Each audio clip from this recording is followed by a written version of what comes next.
RJ Classes 2.0। Hello नमस्कार दोस्तों, आपका आरजे क्लासेस 2.0 में स्वागत है। प्रीवियस लेक्चर में हमने आपको विटामिन्स के 2 लेक्चर पढ़ाए, जिसमें एक लेक्चर में आपको फैट सॉल्युबल विटामिन के बारे में पढ़ाया और विटामिन का इंट्रोडक्शन बताया, और सेकेंड वीडियो में आपको वाटर सॉल्युबल विटामिन के बारे में हमने आपको बताया।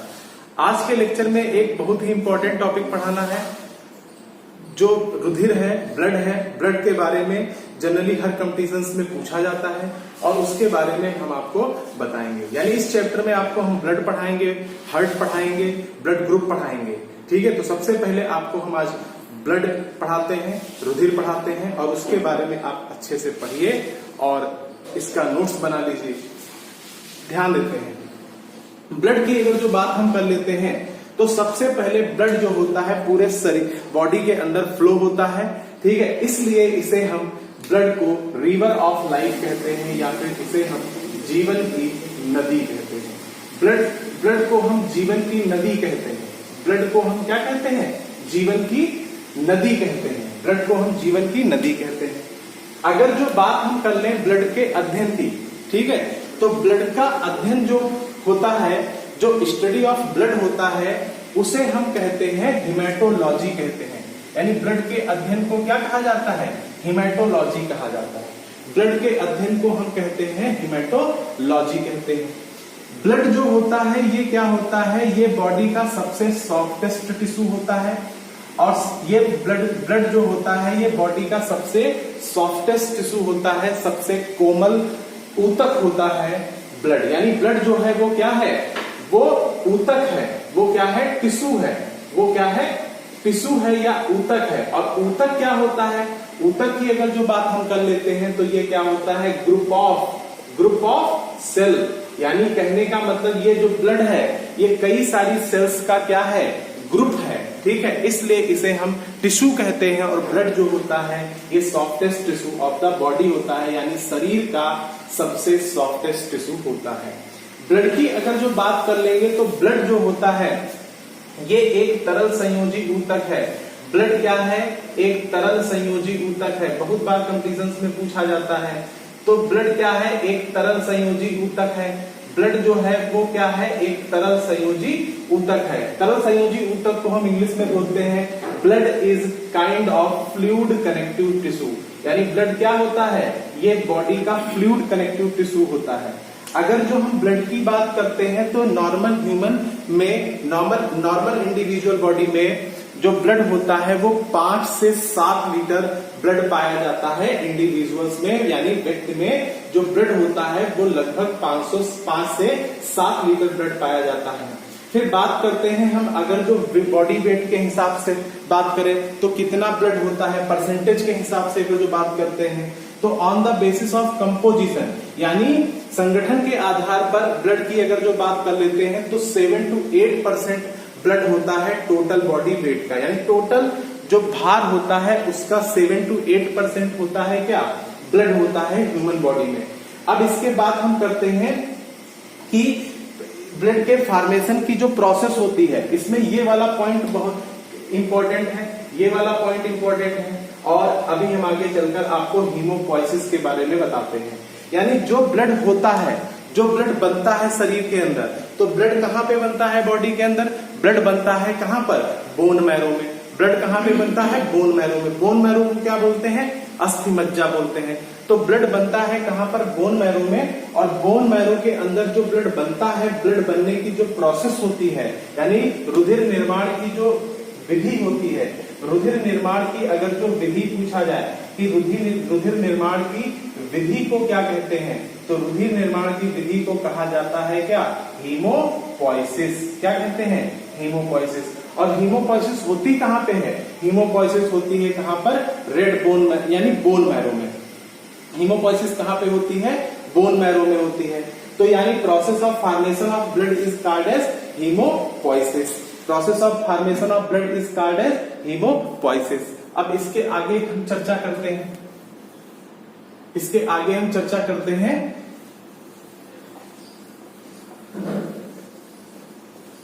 ध्यान देते हैं। अगर जो बात हम करें ब्लड के पीएच की, तो ब्लड का जो पीएच होता है, ठीक, तो ब्लड का अगर जो पीएच की बात हम कर लेते हैं, तो ब्लड का जो पीएच होता है वो होता है 7.4। 7.4 का मीनिंग क्या होता है? 7.4 का मीनिंग होता है कि ये जो ब्लड होता है ये क्या होता है? ये स्लाइटली एल्कलाइन होता है। स्लाइटली एल्कलाइन का मतलब क्या होता है? हल्का बेसिक इसका मीडियम होता है। बेसिक मीडियम होता है यानी क्या होता है? क्षारीय होता है। क्षारीय क्यों होता है? क्योंकि आपको पता है जो इसका पीएच है वो कितना है? अबव 7 है। यानी अबव 7 की बात करते हैं तो 7 से ऊपर इसका पीएच है। 7 से ऊपर पीएच होने के कारण और 7 से ऊपर सिर्फ 0.4 है, इसलिए इसका जो मीडियम होता है वो हल्का क्षारीय होता है, क्योंकि आप लोगों को केमिस्ट्री में पढ़ाया गया होगा 7 के अबव पीएच है तो वो क्षारीय होता है और 7 के बिलो पीएच है तो वो एसिडिक होता है। ठीक है, तो इसकी बात करते हैं। 7 पे क्या होता है? न्यूट्रल होता है। 7 पे क्या होता है? न्यूट्रल होता है। तो इसका पीएच तो 7 के ऊपर है ना, 7.4 है ना, तो ये कैसा होगा? क्षारीय होगा। ये क्वेश्चन बेटा पूछा जाता है जनरल कंपटीशन में कि ब्लड का पीएच कितना होता है, तो 7.4 होता है। 7.4 होता है और क्या होता है? क्षारीय होता है। अब इसके बाद अब हम बताते हैं कि ब्लड के बारे में थोड़ा और सा डिस्कशन करते हैं। अभी जैसा कि हमने पीछे बताया है कि process of formation of blood, यानी ब्लड बनने की जो प्रोसेस होती है उसे हम क्या कहते हैं? हीमोपोइसिस कहते हैं। यानी process of formation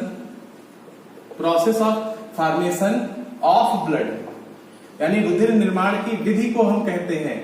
process of formation of blood is called haemopoiesis.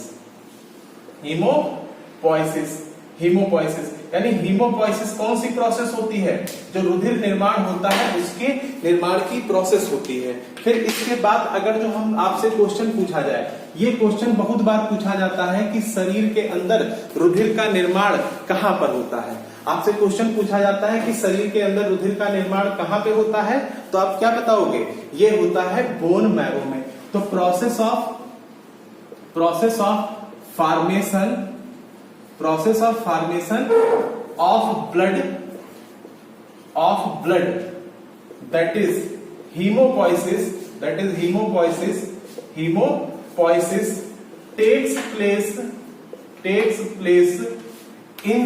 takes place in the bone marrow। यानी बोन मैरो के अंदर क्या बनता है? ब्लड बनता है। ठीक, बोन मैरो के अंदर क्या बनता है? ब्लड बनता है। और बोन मैरो को बेटा हिंदी में क्या बोलते हैं? बोन मैरो को बेटा हिंदी में बोलते हैं अस्थि मज्जा। क्या बोलते हैं? अस्थि मज्जा बोलते हैं। तो यानी अस्थि मज्जा के अंदर बनता है क्या? रुधिर बनता है। अच्छा, हम बात करते हैं कि रुधिर में कौन कौन सी रुधिर जो होती है इसमें कितने टाइप्स की सेल्स होती हैं। तो रुधिर की अगर जो बात हम कर लेते हैं तो रुधिर मेनली जो होता है वो क्या होता है? वो 2 टाइप से बना होता है। यानी रुधिर, अब हम बात करते हैं इसकी रुधिर में कौन कौन सी चीजें पाई जाती हैं, कौन कौन सी सेल्स पाई जाती हैं, इसका कंपोजिशन क्या है। अगर जो बच्चों स्क्रीनशॉट लेना है तो इसका ले सकते हैं। अब हम आगे बता रहे हैं। Blood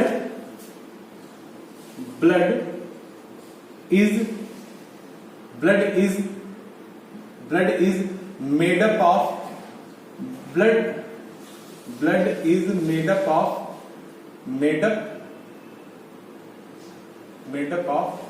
mainly two parts। ठीक है, ब्लड में मेनली कितने पार्ट्स होते हैं? 2 पार्ट होते हैं। पहला पार्ट जो होता है उसकी बात हम कर लेते हैं। आपसे क्वेश्चन पूछा जाता है कि ब्लड में क्या क्या चीजें होती हैं। बहुत बार पूछा जाता है प्लाज्मा का परसेंटेज, जनरल कंडीशन में बहुत बार पूछा गया है। तो ब्लड में जो 2 चीजों से मिलकर बना होता है, पहला होता है क्या? प्लाज्मा। प्लाज्मा का परसेंटेज कितना होता है? प्लाज्मा जो होता है वो कितने परसेंट पाया जाता है? 55 से 60% पाया जाता है। 55 से 60% पाया जाता है।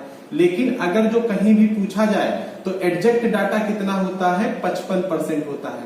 यानी प्लाज्मा जो होता है वो कितना होता है? 55% होता है। ये बहुत याद रख, इसको कायदे से याद रखना, ये पूछा जाएगा एनटीपीसी वगैरह में, ये क्वेश्चन पूछ सकता है कि प्लाज्मा का परसेंटेज कितना होता है। तो आप क्या जवाब दोगे? आप जवाब दोगे 55%। अब दूसरी बात करते हैं, तो पहला पार्ट तो कौन हो गया? Plasma part. दूसरा पार्ट जो होता है ब्लड में, वो होता है ब्लड कार्पसल्स होती है।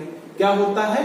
ब्लड कार्पसल्स होती है, ब्लड कार्पसल्स होती है, ब्लड कार्पसल्स होती है, ब्लड कार्पसल्स होती है। इन्हें हिंदी में बोलते हैं हम क्या? रुधिर कणिकाएं, रुधिर कणिकाएं। तो रुधिर कणिकाएं की अगर जो बात हम कर लेते हैं, तो रुधिर कणिकाएं कितने प्रकार की होती हैं?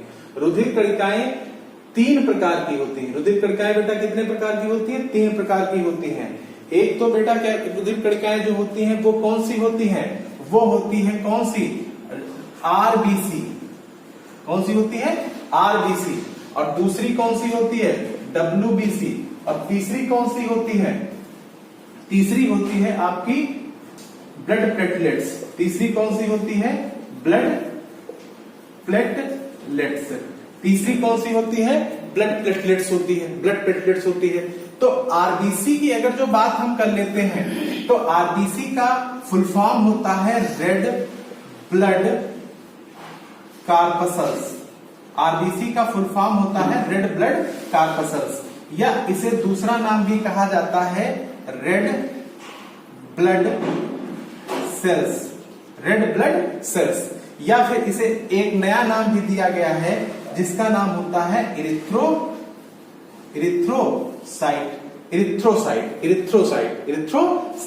फिर इसके बाद हम बताते हैं डब्ल्यूबीसी की।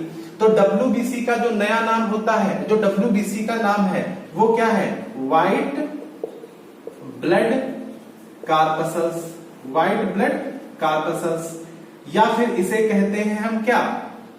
इसे कहते हैं white blood cells, white blood cells. या इसे हम क्या कहते हैं? ल्यूकोसाइट कहते हैं। क्या कहते हैं? ल्यूकोसाइट कहते हैं, ल्यूकोसाइट कहते हैं, ल्यूकोसाइट कहते हैं। फिर इसके बाद हम बताते हैं ब्लड प्लेटलेट्स। ब्लड प्लेटलेट्स को कहा जाता है क्या? यानी ब्लड प्लेटलेट्स को हम कहते हैं, जो इसका नया नाम है वो क्या है? थ्रोम्बोसाइट्स है। क्या है?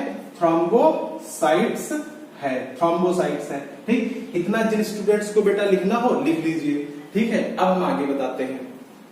अब हम आगे बताते हैं कि आरबीसी को हम हिंदी में क्या कहते हैं, क्योंकि ज्यादातर बच्चे हिंदी मीडियम हैं, तो इसकी बात करते हैं। तो इसको हम बोलते हैं, आरबीसी को हम हिंदी में बोलते हैं लाल रुधिर कणिकाएं। इसे हम हिंदी में बोलते हैं लाल रुधिर कणिकाएं।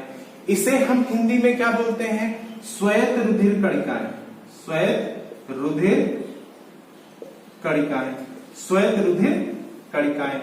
और फिर इसे क्या बोलते हैं? इसे हम बोलते हैं रुधिर प्लेटलेट्स, रुधिर प्लेटलेट्स, रुधिर प्लेटलेट्स बोलते हैं, रुधिर प्लेटलेट्स बोलते हैं। अब इसकी बात हम करते हैं, इसकी बात हम करते हैं, इसकी बात करते हैं। इसका काम क्या है?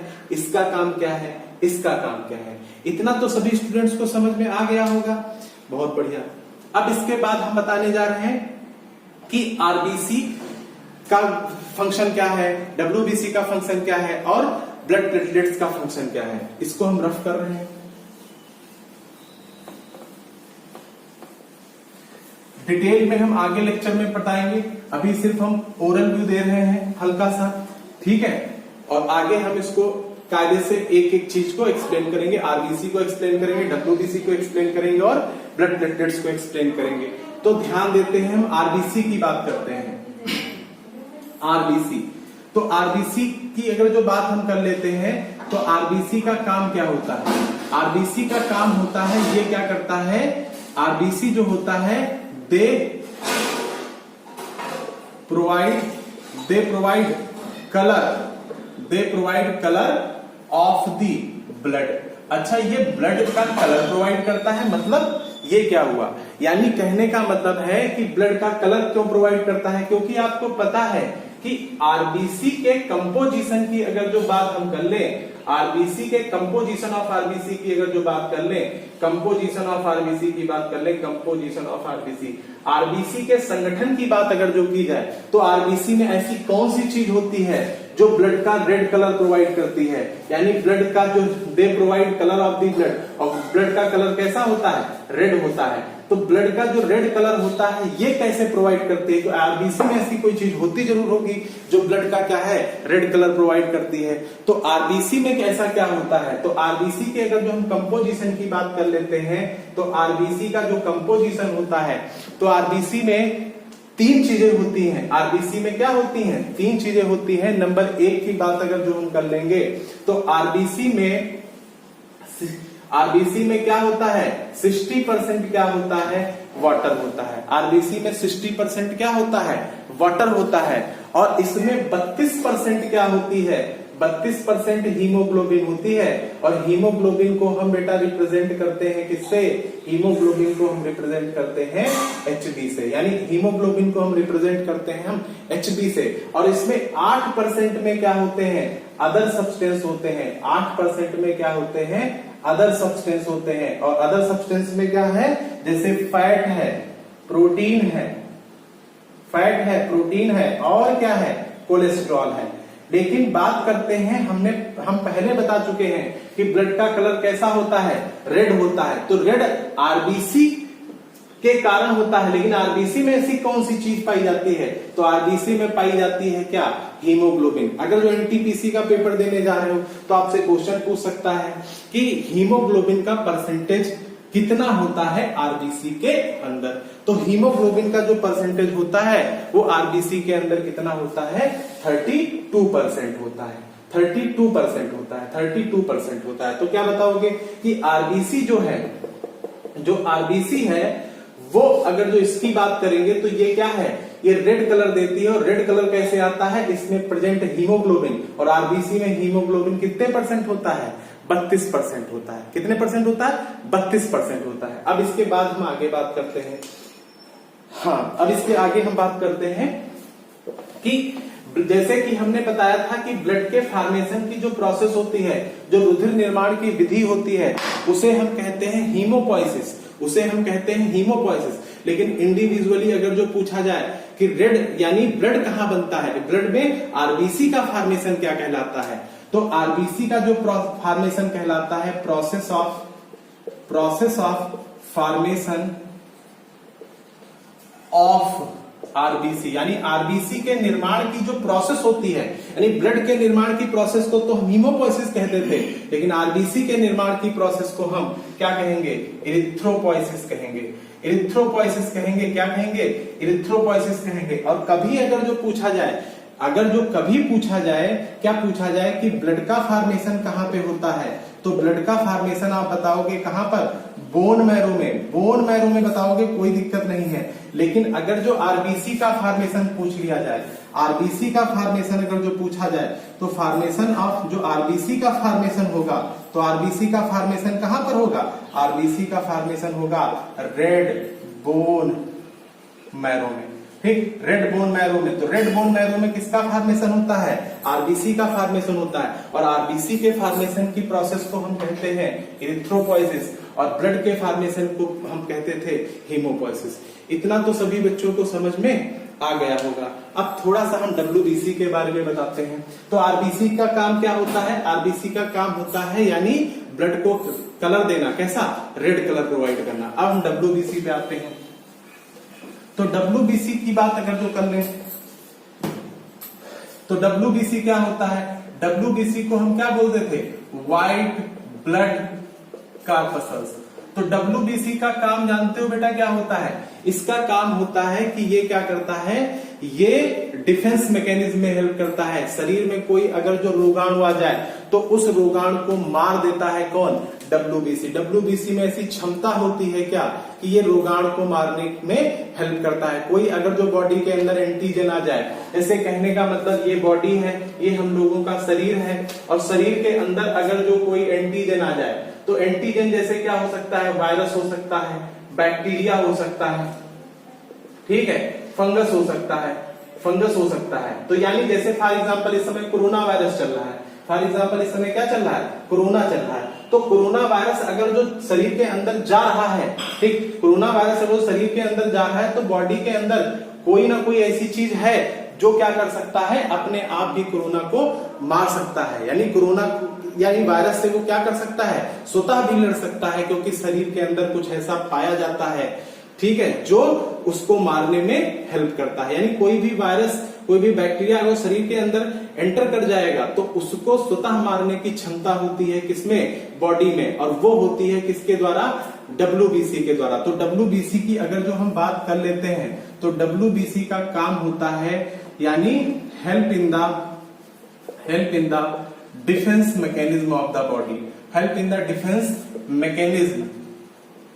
Mechanism of the body. यानी इसका हिंदी मीनिंग क्या हुआ, इसका मीनिंग ये हुआ कि WBC जो होती है, WBC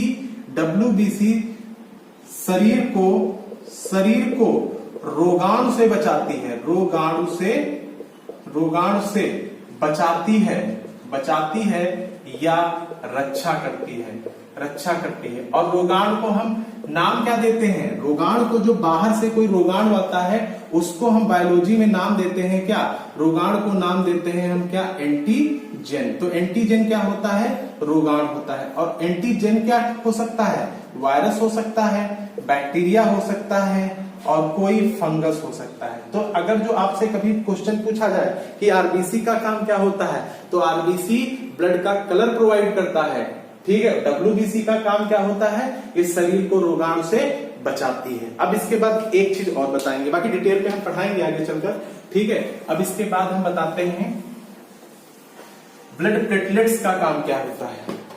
ब्लड प्लेटलेट्स का काम क्या होता है, तो ब्लड प्लेटलेट्स का काम क्या होता है, इसे हम बोलते हैं रुधिर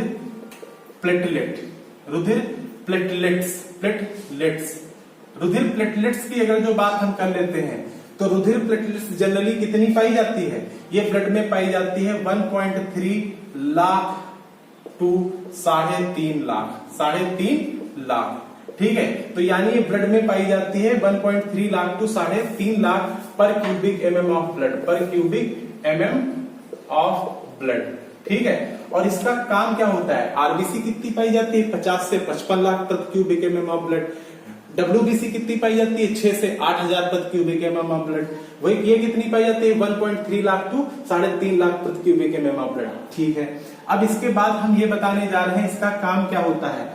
इसका काम होता है यानी ब्लड क्लॉटिंग में, जो ब्लड की क्लॉटिंग होती है, मान लो किसी पर्सन को चोट लग जाए तो ब्लड क्या हो जाता है, क्लॉट हो जाता है, यानी रुधिर बहने से बंद हो जाता है। तो उसकी ब्लड की क्लॉटिंग के लिए जिम्मेदार कौन है, ब्लड प्लेटलेट्स होती है। नॉर्मल ब्लड क्लॉटिंग वैसे कितने समय में हो जानी चाहिए, नॉर्मल ब्लड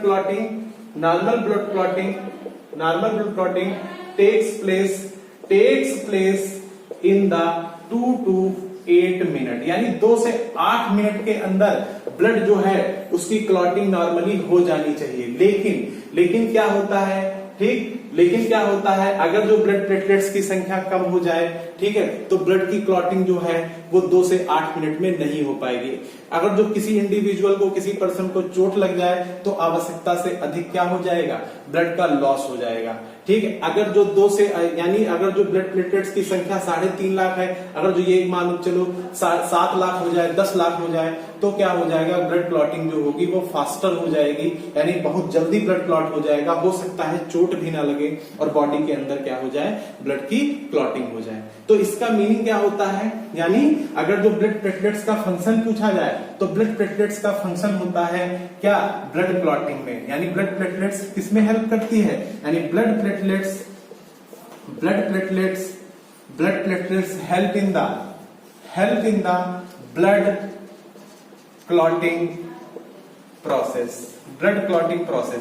ठीक है। इतना तो आज के लेक्चर में हम पढ़ा रहे हैं, और इसके अतिरिक्त अब क्या करेंगे, नेक्स्ट लेक्चर में हम आरबीसी का प्लाज्मा का डिटेल बताएंगे, आरबीसी का डिटेल बताएंगे, और ब्लड प्लेटलेट्स का डिटेल पढ़ाएंगे, इंडिविजुअल एक चीज को लेके, ठीक है, ताकि ब्लड जो है आपका पूरी तरह से कंप्लीट हो जाए, ठीक है। Thank you class.